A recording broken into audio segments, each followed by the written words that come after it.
사울의 아들 시작. 사울의 아들 이스보셋은 아브넬이 헤브론에서 죽었다 함을 듣고 손에 맥이 풀렸고 온 이스라엘이 놀라니라. 사울의 아들 이스보셋에게 군 지휘관 두 사람이 있으니 한 사람의 이름은 바하나요 한 사람의 이름은 레갑이라. 베냐민 족속 브에롯 사람 림몬의 아들들이더라. 브에롯도 베냐민 지파에 속하였으니 일찍이 브에롯 사람들이 깃다임으로 도망하여 오늘까지 거기에 우거함이더라. 사울의 아들 요나단에게 다리 저는 아들 하나가 있었으니 이름은 느비보셋이라. 전에 사울과 요나단이 죽은 소식이 이스라엘에서 올 때에 그의 나이가 5살이었는데 그 유모가 안고 도망갈 때 급히 도망하다가 아이가 떨어져 절게 되었더라. 브에롯 사람 림몬의 아들 레갑과 바하나가 길을 떠나 볕이 쬐을 때쯤에 이스보셋의 집에 이르니 마침 그가 침상에서 낮잠을 자는지라. 레갑과 그의 형제 바하나가 밀을 가지러 온 채하고 집 가운데로 들어가서 그의 배를 찌르고 도망하였더라. 아멘. 자리에 앉아주시기 바랍니다.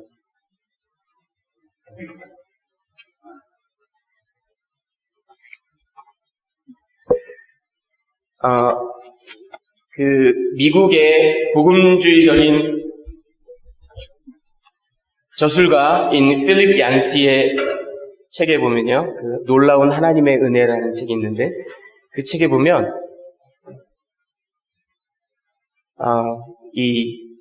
여러분, 제가 여러분 소개해드린 적이 있는 20세기에 정말 탁월한 영문학자이면서 기독교 변증가였던 C.S. 루이스에 관한 아주 재미있지만 또 한편으로 굉장히 우리에게 생각하게 하는 그런 예화가 소개가 되어 있습니다. 이분이 이제 영문학자예요. 그래서 대학에서 이제 가르치고 몸담고 있는 분이었는데, 영국에 있는 대학에서 이제 큰 컨퍼런스가 열렸습니다. 학술회가.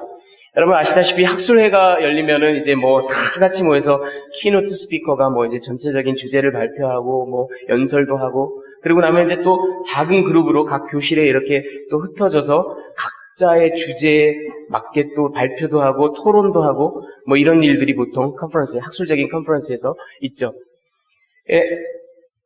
이제 교실에서 토론이 벌어졌습니다. 이제 그 주제는 비교 종교학적인 관점에서, 세상의 모든 종교들을 이렇게 비교해서 고찰하는 비교 종교학적인 관점에서 이 기독교가 특별히 세계의 여러 종교와는 구별되는 점이 있다면, 아주 특별한 점, 유일무이한 점, 유니크한 점이 있다면 그게 뭘까? 세계 종교의 기여한 바, 이게 그러니까 이제 기독교적인 관점이라기보다는 비교 종교학적인 관점이죠. 비교 종교학적인 관점에서 세계 종교의 기여한 바가 뭐냐? 정말 기독교의 특별한 점이 뭐냐? 이걸 가지고 이제 갑론을박이 벌어졌습니다. 이렇게 토론, 이거다 저거다. 여러분 그냥 한번 생각해 보세요. 천지창조? 여러분 세계 다른 종교에도 여러 종교에도 어떤 신이 세상을 만들었다 이런 이야기들이 있습니다. 천지창조, 인간창조, 이게 기독교에만 있는 이야기가 아니에요. 그건 아니다. 또 이제 토론이. 그러면은 incarnation, 신이 사람의 모습으로 이 땅에 왔다? 여러분 이것도 세계의 다른 종교를 이렇게 찾아보면 역시 그와 같은 이야기들이 없지 않습니다. 그릭 미탈러지에도 보면 제우스가 때때로는 인간의 모습을 하고 이 땅에 내려와요. 그렇죠? 이게 incarnation, 물론 기독교의 incarnation은 아주 특별한 그런 어린 아이의 모습으로, 성령으로 잉태하여 특별한 그런 incarnation인 건 사실이지만 신이 사람의 모습으로 왔다라는 얘기가 전혀 듣도 보도 못한 얘기는 아닙니다. 그것도 막 서로 싸우다가 토론하다가 resurrection? 부활? 여러분, 세계의 다른 종교에도 보면은 죽었다가 살아났다라든지 아니면 어떤 신이 죽음을 경험하고 다시 삶을 얻게 됐다든지 이런 이야기들이 많이 세계의 종교 가운데 있습니다. 그러니까 그것도 막 토론하다가 이것도 기독교에만 있는 거 아니다. 근데 그 클래스룸에, 그 교실에 C.S. 루이스가 자기는 다른 주제 토론을 하는 데를 찾고 있었어요. 막 이렇게 찾고 있는데 이 양반이 이거 문을 그 표말을 잘못 보고 잘못 들어왔습니다. 그 교실에 딱 들어왔어요. 들어왔다가 잘못 찾았구나. 그리고 이제 뒤돌아 나가려고 하는데 사람들이 막 신나게 토론을 하는 거예요. 무슨 토론을 하나? 갑자기 호기심이 생긴 겁니다. 그래가지고 근데 여러분 지금 무슨 주제에 대해서 토론을 하고 있습니까? 묻습니다. 우리가 여차저차 이런 거에 대해서 지금 막 얘기를 하는데 답이 안 나옵니다. C.S. 루이스는 여러분 아시다시피 영문학자지만 아주 탁월한 기독교 변증가요. 예, 기독교 사상에 정통한 사람이죠. 그래서 사람들이 C.S. 루이스를 바라봅니다. 혹시 무슨 특별한 생각이 있습니까? 아이디어가 있습니까? 루이스가 교실을 나가면서 딱 한마디 던집니다. 그거야 간단하죠. 은혜 아닙니까? 그러고 나옵니다. 예. 여러분, 세계 그 어떤 종교에도 어떤 신적인 이야기를 하고 세상이 어떻게 만들어졌고 이런 이야기를 한다 할지라도 여러분 잘 생각해 보십시오. 너희가 구원을 얻으려면 득도를 하려면 열반에 들려면 수양을 해라, 선행을 해라, 열심히 일해라, 노력해라. 그리고 나서도 죽어서 딱 그 사후에 천칭에다가 잘한 일, 선행, 악행 탁 저울 재봐가지고 악행이 많으면 지옥 가고 선행이 많으면 천국 가고 이게 세상의 모든 종교의 기본적인 띠이에요. 열반에 들기 위해서도 이 속세를 벗어나기 위해서도 그냥 죽어라고 고행하고 수행해야만 됩니다. 하지만 루이스가 갈파한 것처럼 이 성경이 전하는 하나님의 마음은, 하나님의 뜻은 정말 값없이 하나님의 은혜로 그 저항할 수 없는 은혜를 우리에게 베풀어 주셨기 때문에 저와 여러분이 오늘도 하나님을 기뻐하고 찬양하는 줄 믿습니다. 은혜입니다.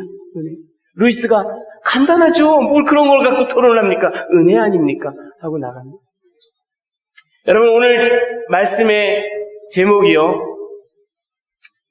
헤세드의 메아리. 여러분 이 헤세드라는 이야기를 우리가 계속하고 있는데 이게 히브리어 이 헤세드가 무슨 말, 자꾸 헷갈리실 수 있을 것 같아서 제가 조금 단순화의 위험을 무릅쓰고 조금 위험할 수 있죠. 왜냐하면 이 헤세드라는 히브리어가 너무나 심오한 뜻을 갖고 있어요. 그 신학적인 깊이가 대단히 깊기 때문에 한두 마디로 정의할 수 없습니다. 하지만 여러분들이 자꾸 이렇게 그것 때문에 어려워하시지 않도록 제가 좀 심플리파이해서 말씀드리면, 쉽게 말씀드리면 하나님의 은혜, 하나님의 변함없는 은혜, 사랑, 언약적 신실하심. 헤세드라는 말씀을 여러분 들으시면 은혜와 자비와 사랑을 생각하시면 됩니다. 하나님. 네, 오늘 제목이 헤세드의 메아리입니다. 잘 들어보시기 바랍니다. 이야기 속으로 들어가 보면 1절부터 3절까지 이스보셋 왕이 나옵니다. 여러분 지난주에 이제 그 아브넬이 헤브론의 그 협약을 체결하러 갔다가 그냥 요압에게 이렇게 이끌려가지고 속아가지고 배를 팍 찔려서 죽죠. 그 소식이 이스보셋, 마하나임에 있는 이스보셋에게 전해옵니다. 여러분 이스보셋은 아브넬이 세운 꼭두각시 왕이에요. 예. 아브넬이 미워도 이 애증의 관계예요. 아브넬이 없으면 존재할 수가 없는 사람이 이스보셋입니다. 그러니까 오늘 성경에 뭐라고 나와 있냐면 그 손에 맥이 풀렸고 힘이 쫙 빠져나갔다는 얘기예요. 이 히브리 말의 뜻은 손에 맥이 풀렸고 그리고 온 이스라엘이 놀랐다 이렇게 얘기를 합니다. 이스라엘도 이제 여러분 이스라엘 장로들을 다 만나서 그 정치적인 다 그 협약들을 하고 갔잖아요. 아브넬이. 이스라엘의 장로들이 봤을 때도 이제 이 다윗은 점점 강성하고 그 마하나임에 있는 이스보셋은 자기 앞가림도 못하고 블레셋은 막 쳐들어오고 우리가 살 길은 이제 다윗밖에 없는데 아브넬이 그거를 주선하러 간다고 했잖아요. 잘 되리라고 믿었는데 아브넬이 확 죽은 겁니다. 그러니까 이스라엘의 장로들 입장에서는, 이스라엘 전체 입장에서는 우리가 다윗 왕국에 잘못하면 집어먹힐 판인데 아직 그래도 영향력 있을 때 열자가 막 이렇게 가가지고 그래도 좀 대접받으면서 들어가서 이렇게 말하자면 아브넬이 그들의 point of entry. 예. 다윗의 왕국에. 그럴 줄 아는데 그냥 아브넬이 죽었단 말이에요. 그러니까 온 이스라엘도 지금 놀랐습니다. 자, 이렇게 아브넬이 마하나임 왕국의 넘버원이에요, 사실은. 예. 명목상으로는 넘버2지만 예, 실제적인 룰러입니다. 이제 그가 죽었어요. 이렇게 권력의 그 공백이 확 생겨버리면 어떻게 됩니까? 예, 크게 두 가지 현상이 나타나죠. 하나는 이제 우리는 죽었구나, 큰일 났다, 그러고 막 다들 난리 나고 막 혼비백산하고 막 꺼이꺼이 울고 그러거나 또 한편으로는 옳거니 이때가 찬스다. 뭔가를 한번 확 잡아보자. 사람들은 그렇게 두 가지 반응을 보여요. 이스보셋도 이스라엘도 말하자면 지금 큰일 났다. 우리 손에 맥이 다 풀리고. 그런데 이럴 때 또 이때 내가 한번 뭘 잡아보자 하는 사람들이 나타납니다. 그 사람들이 바로 베냐민 지파, 사울과 같은 지파죠. 그러니까 베냐민 지파 부에롯 사람 림몬의 아들들 바하나와 레갑입니다. 그 다음에 근데 이제 바하나와 레갑이 이스보셋을 죽이는 이야기가 나와야 되는데 여러분 4절에 이걸 잘 유념해서 보시기 바랍니다. 4절에 뜬금없이 사울 왕의 손자 얘기가 한 절 딱 들어가요. 뭔가 이게 좀 이상하다 싶을 정도로 무비보셋 이야기가 나옵니다. 무비보셋은 사울의 손자고 요나단의 생존한 아들입니다. 예.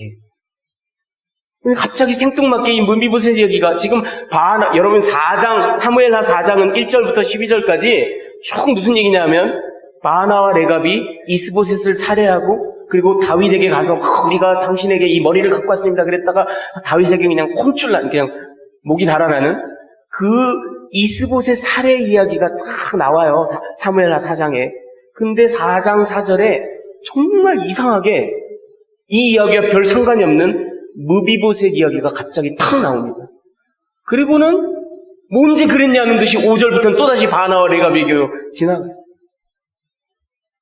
이 무비보셋 얘기가 나오는데 무비보셋이 어렸을 때 여러분 이제 그 얘기를 잠깐 해드리면 사울과 요나단이 이스라엘 골짜기에서 이제 블레셋과 전투를 하다가 거기서 다 죽지 않습니까? 그 비보가 이제 사울의 왕궁이 있는 기브온으로 전달됐겠죠? 예. 그런 일이, 이건 무슨 중국 무협지 소설 얘기 같아요. 꼭 이런 일들이 일어나잖아요? 소식이 오면은 큰일 났다. 이제 적국이 침입해 들어오거나, 아니면 이때다 하고 틈타서 다윗이 올라올 수도 있고, 아니면은 이렇게 춘추전국처럼 막 이때 한번 왕권을 잡아보자 그러고, 불안당들이 몰려올 수도 있고, 그래서 도망가야 돼요. 왕손을 데리고 도망을 가야 돼요. 그래서 또 충직한 우리 유모가 왕자님을 이렇게 딱 안고 도망을 가다가 너무 황급한 나머지 아이를 떨어뜨립니다. 제가 어디서 들은 얘기인데 한 형제님이요. 여러분 그 자녀들이 이렇게 어렸을 때 아이들, 특히 남자아이들, 보이들 키울 때 2살, 3살 요만한 아이들이 아빠가 이렇게 이제 직장 나갔다 들어와서 이제 아이들 막 놀아주고 귀엽잖아요. 그럴 때 이렇게 안고 이렇게 하다가 조금 이제 필이 와가지고 애를 샥 던졌다가 딱 받고 그러면 애들이 막 까르르르 막 자지러지고 그러잖아요. 저희 큰아이, 둘째아이 다 그랬어요. 막 이렇게.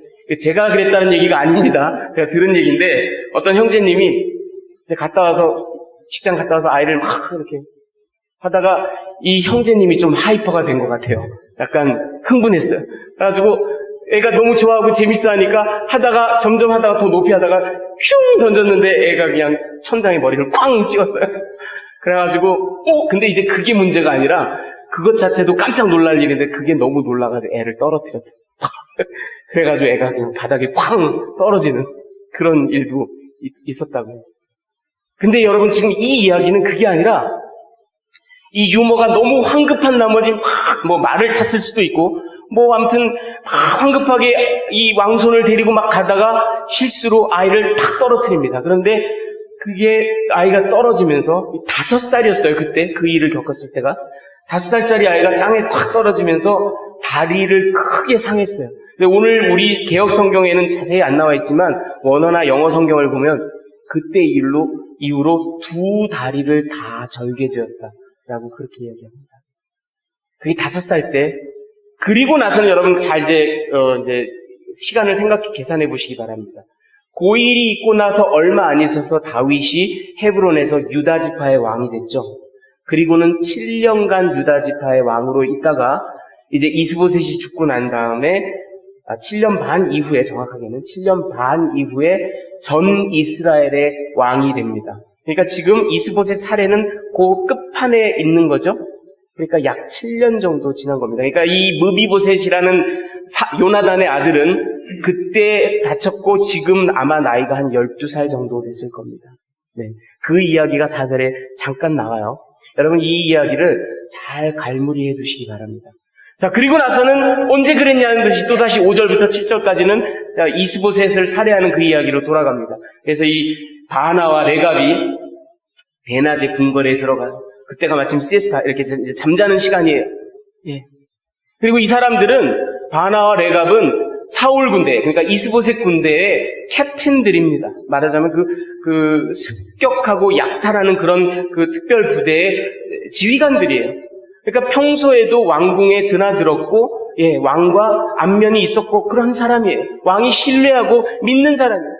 그러니까 그런 사람이 이제 들어와서 또 밀을 가지러 온 척했다. 이제 아까 궁궐에 있는 밀을 가져다가 군량미로 이제 쓰든지 그렇게 했겠죠. 그렇게 해서 들어왔으니까 아무도 의심을 하질 않습니다.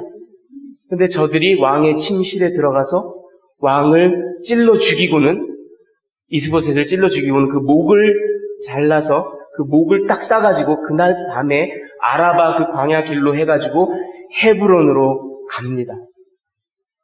자, 그리고 이제 8절부터 12절까지의 내용은 다윗에게 와서는 보십시오.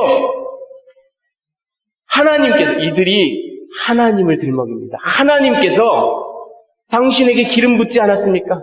그런데 그 하나님께서 오늘 우리들을 사용하셔서 당신의 원수인 사울의 집안 자손, 그 왕 이스보셋에게 오늘 원수를 갚았습니다. 이게 무슨 일이에요?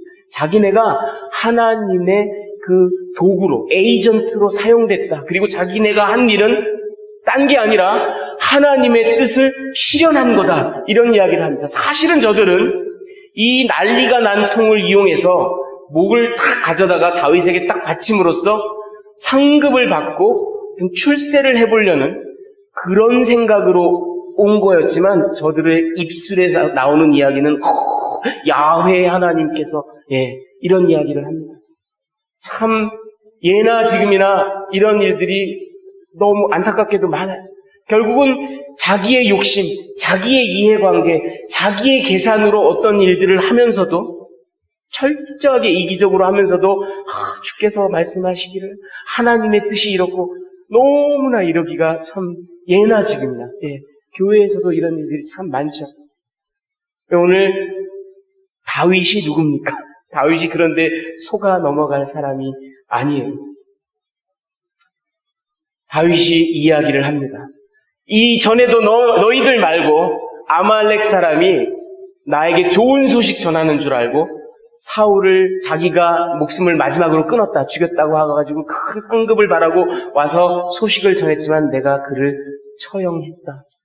오늘 너희에게도 똑같이. 그런데 이게 여러분 차이가 있어요. 사울 왕에 대해서 그렇게 그를 죽였다고 주장하는 아말렉 사람을 죽인 것, 그것은 사울 왕이 아무리 미치광이라도 아무리 실성을 했을지라도 하나님의 기름 부으신 종이에요. 그러니까 그를 손댈 수 있는 분은 하나님밖에는 없습니다. 그런데 네가 감히, 아말렉 사람이 네가 감히 사울 왕의 목숨을 끊었다고 너를 내가 하나님의 기름 부은 자를 죽인 죄를 물어서 오늘 처형하노라. 그런데 오늘 지금 이스보셋은 다른 이야기예요.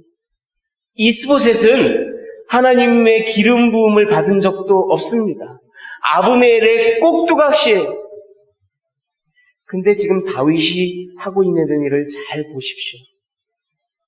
이 바나와 레갑을 처형한 것은 저들이 국왕을 시해했다라는, 하나님의 기름 부은 종을 죽였다라는 이유가 아닙니다. 무고한 자를, 그것도 한 사람이 가장 안전을 누릴 수 있는 자기 집안, 자기 침실, 자기 침상에서 몰래 잠입하여 들어가서 목을 잘라내는 그런 악행을, 그러니까 민간인 살해와 똑같이 처리합니다. 그래서 그 피해 보복을, 여러분 잘 생각해 보십시오.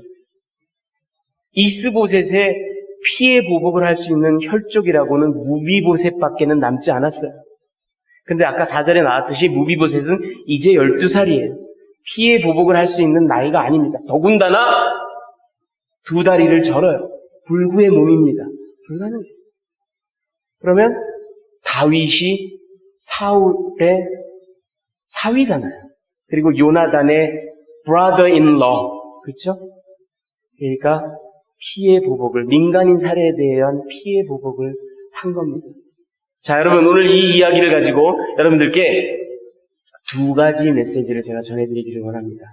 그 첫 번째는 이겁니다. 헤세드의 메아리. 여러분, 아까 우리가 4절 얘기를 했는데요. 이 4절이 나온 게 참 뜬금없습니다. 이게 무슨 정말 그 많은 성경학자들도 이게 참 이해할 수가 없다, 불가해하다, 그런 이야기를 합니다. 그리고 어떤 사람들은, 어떤 성경학자들은 이게 misplaced 된 거, 잘못 놓여진 걸 것이다. 왜냐하면 이제 한참 지나서 사무엘하 9장에 가면 무비보셋 이야기가 나오거든요. 근데 거기에 나와야 될 걸 잘못 적은 게 아니냐, 여기에. 왜냐하면 스토리라인이 완전히 무너지니까. 그쵸? 지금 바나와 레갑 얘기, 이스보셋 얘기를 하고 있는데 거기 딱 한 절, 무비보셋 얘기를 하다가 또 아무 일 없었다는 듯이 지나가고, 이게 참 이해할 수가 없어요. 여러분, 성경을 적은 기자가 무슨 역시 열심히 적다가 3절까지 적다가 갑자기 졸다가 이걸 쓴 것도 아니고, 그쵸?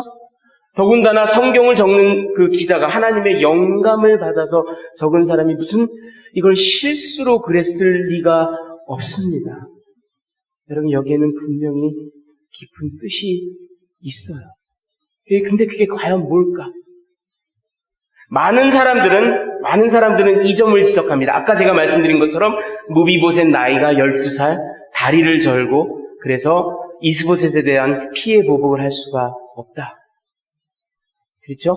그리고 지금 이스보셋이 살해돼서 죽은 다음 이제 왕국이 계속 진전이 돼야 되는데, 여러분, 이 스토리 지금 사무엘하 시작부터 지금 여기까지 이제 다윗이 왕이 되어가는 과정을 이야기하고 있단 말이에요. 그런데 무비보셋이라는 사울의 혈족이 하나가 남아있어요. 그러니까 그가 왕위를 물려받는 게 당연하지 않겠냐라고 생각할 수 있죠. 하지만 오늘 성경 기자가 그는 나이 12살이고 그 당시 고대인들이 생각하기에는 하나님의 벌을, 저주를 받은 자라고 여겨졌던 불구, 그것도 2다리를 저는 그런 사람이니 disqualify, 왕의 그 왕업을 이을 만한 사람이 못 된다. 그러니 당연한 자연스러운 귀결은 다윗으로 가야만 된다라는 점을 이야기하기 위해서 무비보셋을 여기에 삽입했다. 이런 이야기들을 하지만 여러분, 그것만으로는 석연치가 않아요. 다른 무슨 이유가 있을 겁니다. 여러분, 제가 그것을 놓고 기도하며 고민하다가 여러분과 나누기를 원하는 이야기가 바로 이겁니다. 헤세드의 메아리.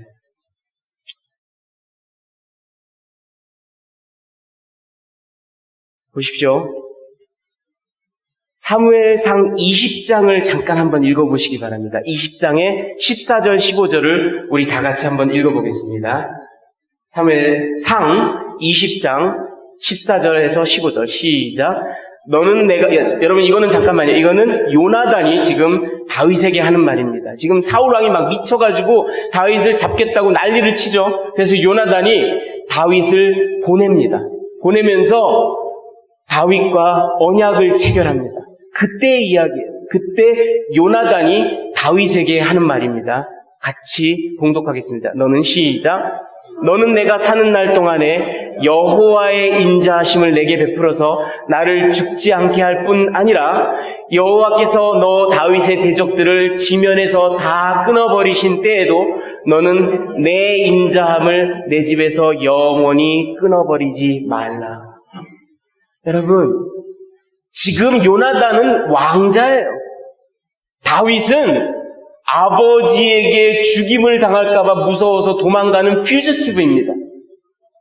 그런 상황에 다윗을 보내면서 너는 내가 사는 날 동안 여호와의 인자하심, 헤세드 야훼, 여호와의 인자하심을 나에게 베풀라. 여러분, 이게 지금 상황과 맞지 않아요. 누가 누구에게 인자를 베풀어요, 지금? 요나단이 베풀고 있는데, 요나단은 왕자인데. 근데 요나단은 믿음의 눈으로 바라봅니다. 다윗이 왕이 될 거를 알고 있어요. 하나님께서 네 원수들을 다 이 지면에서 끊어버리실 때에도 너 다윗은 내 인자함, 헤세드 다윗, 너의 인자함, 헤세드 다윗을 나의 집에서 끊어버리지 말아달라라고 부탁하고 언약을 체결합니다. 이게 사무엘상 20장에 나오는 이야기입니다, 여러분. 그리고 오늘 우리가 사무엘하 4장을 보는데 한참 또 패스트 포워드해서 사무엘하 9장에 가면요, 이제 다윗이 이스라엘의 왕이 되고 예루살렘을 탈취하고 막 혁혁한 전공을 세우고 내가 요나단과의 약속을 지켜야 되겠다. 그리고 무비보셋을 불러들여서 그에게 재산을 돌려주고, 그 무비보셋이 다윗 앞에 섰을 때 자기가 두 다리를 절고 그렇게 숨어 살고 정말 처참하게 사는 자기 자신을 뭐라고 표현하냐면 죽은 개와도 같은 나에게 왜 이런 은혜를 베푸십니까? 라고 얘기해요. 그 무비보셋을 불러다가 왕의 식탁에서 언제나 식사를 할 수 있는 영광을 줍니다. 이게 사무엘하 9장의 이야기입니다. 자, 여러분, 이거를 배경으로 이제 제가 드리는 설명을 잘 들어보시기 바랍니다. 여러분, 사무엘상 1장부터 사무엘하 24장까지 이 사무엘의 이야기 전체는 하나님의 헤세드의 이야기입니다. 여러분, 이 히브리 성경으로는 사무엘상하가 나눠져 있지 않아요. 그냥 사무엘서예요. 그러니까 사무엘서는 시작부터 끝까지 하나님의 은혜의 역사입니다. 하나님의 헤세드의 역사예요. 하나님께서 그 언약적 신실하심을 백성들에게 보여주시는 역사의 이야기예요. 그들을 버려두지 아니하시고 선지자 사무엘을 보내고 사울을 보내고 다윗을 보내고 왕국을 건설하고, 그래서 구속의 역사를 쫙 이끌어 가시는 하나님의 헤세드의 역사입니다. 그런데 여러분, 아까 제가 사무엘상 20장과 사무엘하 9장 얘기를 했죠? 참, 컴퓨터를 타자기로만 쓰는 로우텍인 제가 이거 그리느라고 정말 고생했습니다. 여러분 잘 보시고. 그 안에 쏙 들어가서 사무엘상 20장부터 사무엘하 9장까지 다윗의 헤세드 이야기입니다. 여러분, 아까 사무엘상 20장에서 요나단이 헤세드 야훼를 나에게 베풀어 달라, 그리고 헤세드 다윗을 우리 집안에서 끊어버리지 말아달라고 부탁합니다. 다윗이 그 언약을 지켜요. 사무엘상 20장의 그 이야기서부터 괄호를 다 그으면 마치 하나님의 헤세드 전체를 닮은 다윗의 헤세드 이야기가 그 스토리 안에 쏙 들어간 것처럼 저런 모양을 갖고 있습니다. 그리고 이 이야기의 오늘 한가운데 사무엘하 4장 4절, 그 다윗의 헤세드의 수혜자가 되는 무비보셋 이야기를 성경 기자가 딱 한마디 하고 지나가는 겁니다. 여러분, 저 영적으로 보면 저 무비보셋, 죽은 개와도 같은 무비보셋은 어떻게 보면 저와 여러분입니다. 그런데 우리는 하나님의 헤세드의 수혜자, 그리고 다윗의 헤세드의 수혜자, 그리고 먼 훗날 1000년이 지나서 다윗의 후손으로 오시는 더 위대한 메시아이신 예수 그리스도의 헤세드의 수혜자입니다. 우리가 지금 이 사무엘상하는 이 이야기를 하고 있는 겁니다. 여러분, 우리는 사무엘상하를 읽으면서 다윗이 골리앗을 쳐 죽이는 이야기를 들으면서 이야, 신난다, 멋지다, 흥분하죠. 우리는 사무엘 하에서 다윗이 밧세바를 범하는 이야기를 보면서 읽으면서 어떻게 이럴 수가 통탄해합니다. 우리는 사무엘 상하 이야기를 들으면서 읽으면서 요나단 이야기를 읽으면서 가슴이 막 저려옵니다. 하지만 여러분, 그 모든 이야기는 사실은 주변 이야기에 불과합니다. 하나님의 헤세드, 그리고 그것을 그대로 본받기를 소망하는 다윗의 헤세드, 이게 사무엘 상하의 이야기입니다. 그런데 제가 오늘 헤세드의 메아리라고 얘기한 건 이런 겁니다. 여러분 잘 생각해 보십시오. 높은 산에 올라가서 여러분이 야호 하고 소리를 야호라고 하지 않고, 예를 들어서 그 높은 산에서 소리를 막 내는 분이 하나님이라고 생각해 보세요. 근데 그 하나님이 야호 하시는 게 아니라 헤세드 하고 얘기를 하는, 은혜를 얘기하는 겁니다. 그런데 그 산, 높은 하나님이 외치시는 그 높은 산 밑에 다윗이라는 또 조그만한 산이 있고요. 요나단이라는 산이 있고요. 예. 또 어거스틴 같은 산이 있고요. 캘빈 같은 산이 있고요. 심지어는 저와 여러분도 비록 작지만, 아직 멀었지만 조그마한 산봉우리들이 되어서 하나님이 헤세드 하고 불렀더니 우리가 헤세드 막 이렇게 메아리를 치는 겁니다. 여러분, 이게 바로 하나님에 대한 가장 위대한 예배입니다. 가장 아름다운 월십 행위입니다. 지금 다윗이 그걸 하고 있는 겁니다. 하나님의 은혜, 언약적 신실함을 본받아서 자기도 하나님의 은혜를 베푸는 겁니다. 여러분, 헤세드의 메아리, 이게 우리에게 주는 적용점은 간단합니다. 우리가 다윗 같을 수는 없겠죠. 우리가 예수님 같을 수는 없겠죠. 우리가 바울 같을 수는 없을 겁니다. 하지만 저와 여러분도 작지만, 부족하지만 작은 산봉우리들이 되어서 하나님께서 태고 쪽부터 지금까지 우리에게 헤세드를 불러주세요. 헤세드를 외치십니다. 그거를 반향하는 메아리, 그게 저와 여러분의 삶입니다. 부르심받은 삶입니다. 저는 그거를 헤세드의 메아리라고 이름 붙여본 겁니다. 두 번째, 근데 하나님의 놀라운 섭리와 주권과 능력이 여기에 또 나타납니다. 이게 기가 막혀요, 여러분. 그래서 여러분, 감리교의 그 창시자인 존 웨슬리가 한 유명한 말이 있습니다. 그 삼위일체를 우리 인간이 도저히 이해할 수 없다라는 것을 이렇게 표현했어요. 인간을 이해할 수 있는 벌레를 내게 보여주시오. 그러면 삼위일체 하나님을 이해할 수 있는 인간을 내가 보여드리리이다. 안 된다는 얘기예요. 여러분, 우리는 삼위일체 하나님을 이해할 수가 없습니다. 공부하고 배우고 말씀 듣지만 누구도 완전하게 이해할 수, 하나님은 그토록 위대하신 분이고 무궁무진하신 분이고, 우리가 아무리 지성이 탁월하고 아무리 공부를 많이 하고 아무리 생각을 많이 해도 하나님의 그 엄미하심을 도저히 마치 벌레가 인간을 이해할 수 없는 것처럼, 그 하나님께서, 그렇게 이해할 수 없이 위대하고 놀라운 능력을 가지고 계신 하나님께서 이 세상을, 만물을, 우주를 만드셨어요. 여러분 그거 믿으시죠?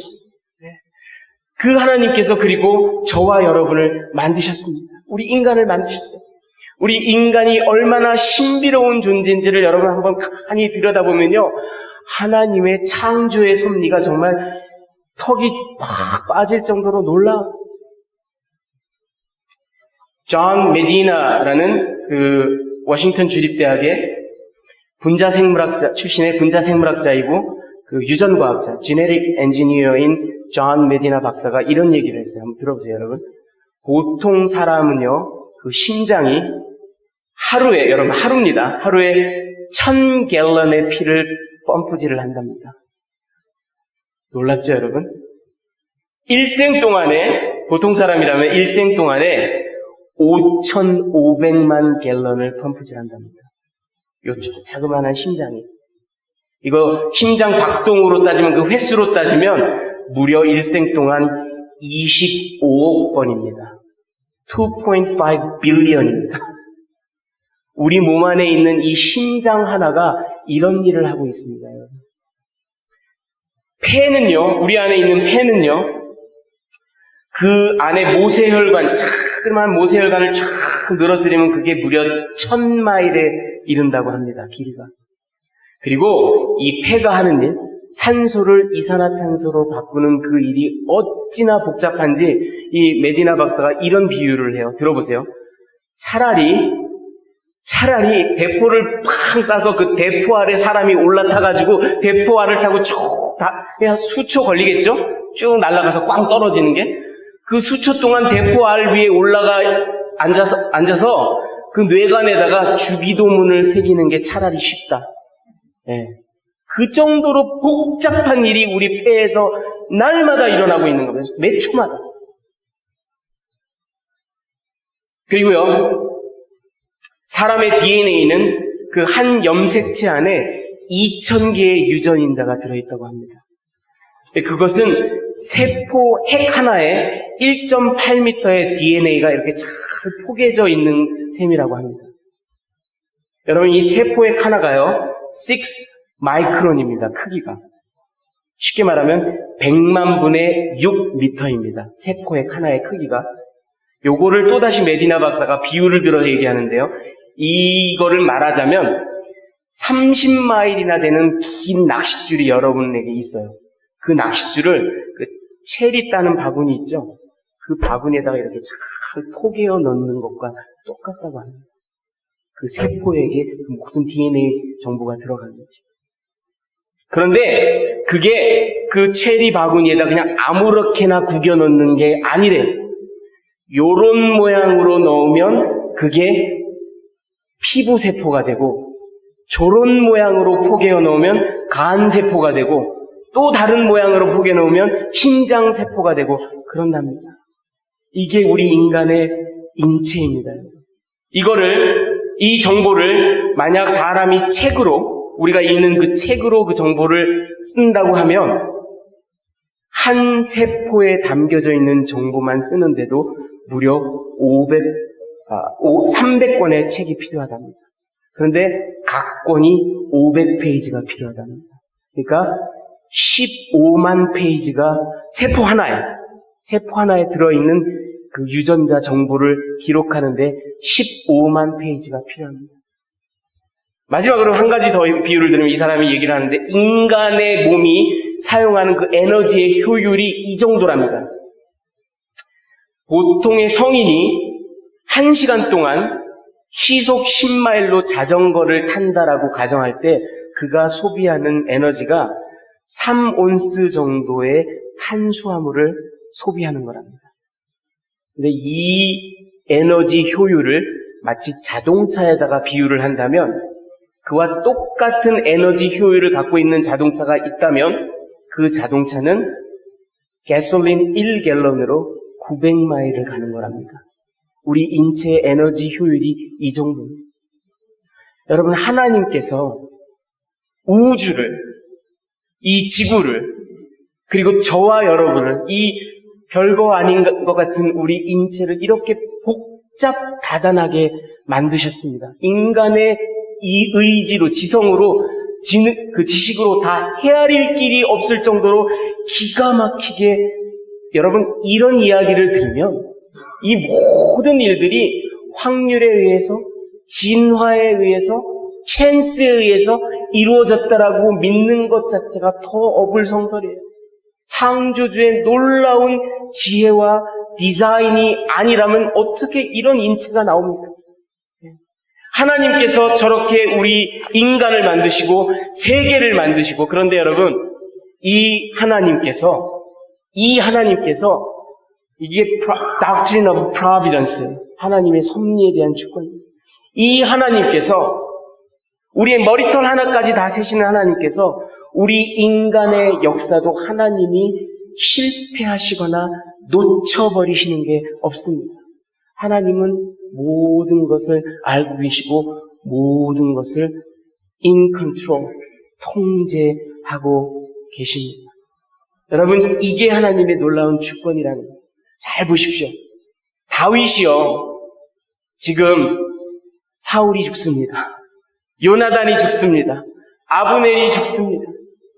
요압에 의해서 이스보셋이 죽습니다.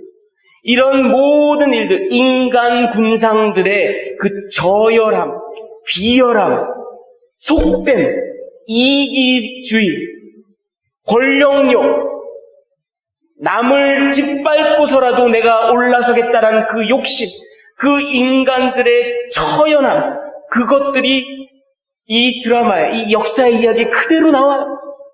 그런데 놀라우신 하나님은 그 가운데서 저들의 악행을 통해서 오히려 다윗을 한 걸음 한 걸음 왕국의 기틀로 이끌어 가십니다. 이게 하나님의 놀라운 주권이에요. 하나님이 우리 인체를 만드신 그 신비를 생각해 보십시오. 하나님이 이 세계를 창조하신 그 신비를 생각해 보십시오. 아니, 그 하나님의 신비한 구속의 계획, 우리로서는 도저히 상상할 수 없는 아들을 보내셔서 인간이 만들어내는 가장 저열하고 가장 처참한 형틀에다가 그 아들을 보내셨어요. 십자가. 그렇게 우리를 구속하리라고 누가 생각했겠습니까? 하나님의 놀라운 능력이요, 지혜요, 주권입니다.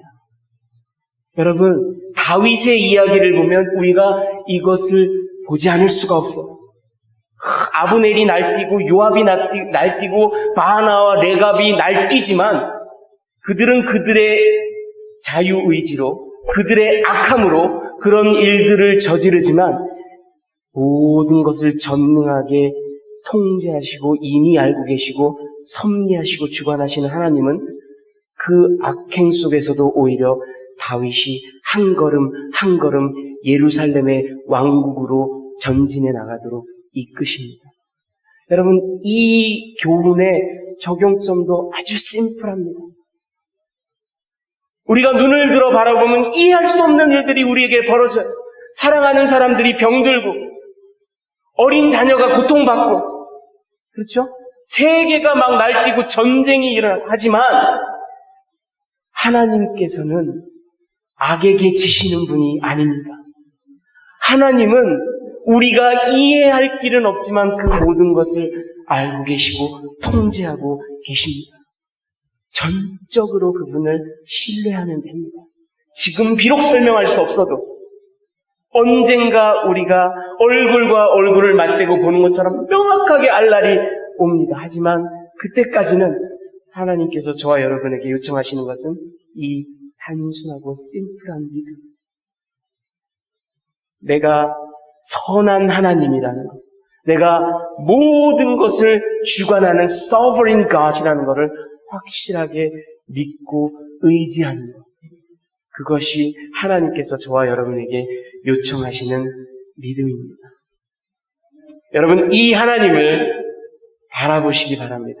우리에게 끊임없이 헤세드를 베푸시는 하나님, 우리도 작은 산봉우리가 되어서 그 헤세드를 메아리치라고 요청하시는 하나님, 그리고 우리가 이해할 수 없는 일들 가운데서도 구속의 역사를 위대하게 진행해 가시는 하나님, 그저 그 하나님의 선하심과 섭리와 능력을 믿고 순종하고 따르는 우리 예담의 모든 성도님들이 되시기를 주님의 귀하신 이름으로 축원합니다.